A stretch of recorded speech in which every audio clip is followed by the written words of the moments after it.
Je constate à mon grand déplaisir que l'attention des marchés va passer du souriant Monsieur Draghi à la rigide Madame Yellen.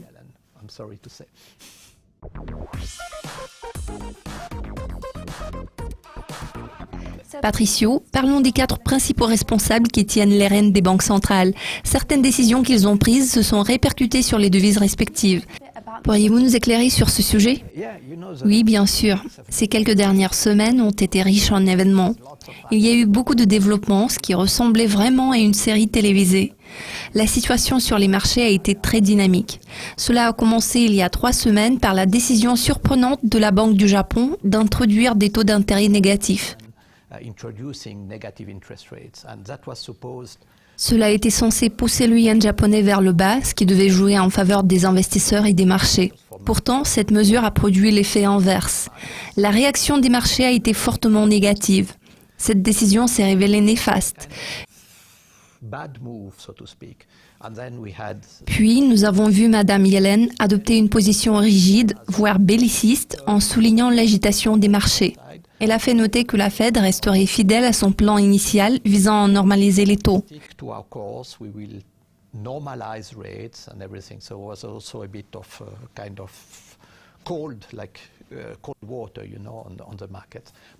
Cette déclaration a produit l'effet d'une douche froide sur les marchés.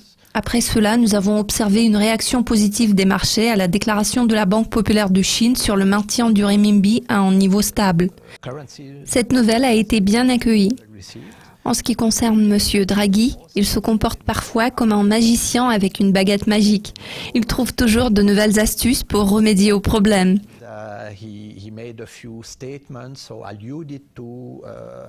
Il a fait quelques déclarations sur les difficultés affrontées par les banques. Son message a été interprété comme un signal d'une position plus accommodante de la Banque centrale européenne par rapport aux prêts non productifs. Ce message a été très bien accueilli par les marchés qui ont traversé beaucoup de périodes dramatiques jusqu'à présent. L'humeur actuelle des marchés est plutôt détendue parce que les développements récents peuvent être considérés comme positifs. Alors le calme revient après la tempête. Que pouvez-vous dire sur la réaction des monnaies? Dans ce cas-là, nous pouvons aussi dire que cette situation s'est réglée en un coup de baguette magique de M. Draghi, car il a essayé de pousser l'euro vers le bas et nous avons observé un impact immédiat à court terme. Donc ce développement semble être positif. D'autre part, M. Kuroda, lui aussi, a essayé de pousser le yen vers le bas. Mr. Kuroda, on the other hand, I don't know if we have a chart, tried to push the yen down. Le graphique nous montre la tendance du dollar contre le yen. Nous voyons sur le graphique que le résultat est exactement le contraire du but visé. C'est un peu comme s'il avait joué contre sa propre équipe. Voilà pourquoi tout porte à croire que cette décision de la Banque du Japon n'était pas géniale. Pourtant, cela concerne notamment le passé. L'humeur qui règne sur les marchés à l'heure actuelle est plus détendue. D'accord. Quelle sera d'après vous la prochaine démarche pour les banques centrales? À quoi pouvons-nous nous attendre du côté de la Fed et de Janet Yellen? Je dirais que la perception des marchés est en train d'évoluer. Il passe d'un modèle à l'autre. J'ai décidé de vous démontrer cette différence à l'aide de différentes couleurs. J'ai marqué la politique monétaire extrêmement accommodante de toutes les banques centrales par la couleur verte et vous voyez sur cette image le visage souriant de M. Draghi. Il y avait plus de liquidités sur les marchés, nous observions une augmentation en termes d'achat d'actifs, cet environnement avait tendance à stimuler l'appétit pour le risque. En toute logique, cela a incité les investisseurs à prendre plus de risques. C'était une tendance tout à fait positive pour la performance des obligations, des actions de croissance, des actifs à haut rendement comme les titres du secteur informatique, etc. Ici, Madame Yellen est représentée avec un message plus rigide. Elle a l'air de dire « Le temps passe, le cycle progresse, nous devons normaliser les taux, le coût du capital sera plus élevé. » Cela veut dire que les banques et les investisseurs devront faire preuve de sélectivité et de prudence. Ils devront faire leur choix de manière plus minutieuse qu'avant.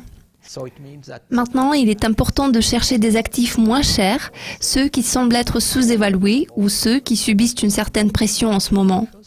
Vous voyez que je n'ai pas choisi le fond rouge. Je l'ai fait exprès. Je ne peux pas dire que l'environnement actuel soit mauvais ou défavorable. Cependant, il faut tenir compte du fait que cet environnement exige une approche plus sélective.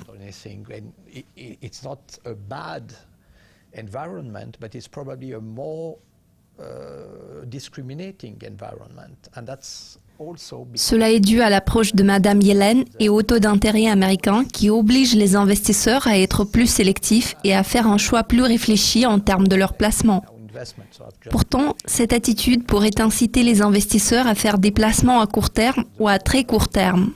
Les marchés financiers pourraient évoluer sans montrer de réelles tendances, car il n'y aura pas de déclaration ni de réunion décisive avant la mi-mars. Il nous reste donc un peu de temps pour une correction. En revanche, je dois constater à mon grand déplaisir que le souriant Monsieur Draghi va céder la place à la rigide Madame Yellen. Je suis désolée de vous le dire. Super Patricio, merci de nous avoir fait part de vos réflexions approfondies sur ce sujet. Cela a été un plaisir. C'est tout pour le moment. Pour profiter de nos dernières mises à jour et interviews exclusives, consultez le site de Dukascopy TV tout au long de la semaine.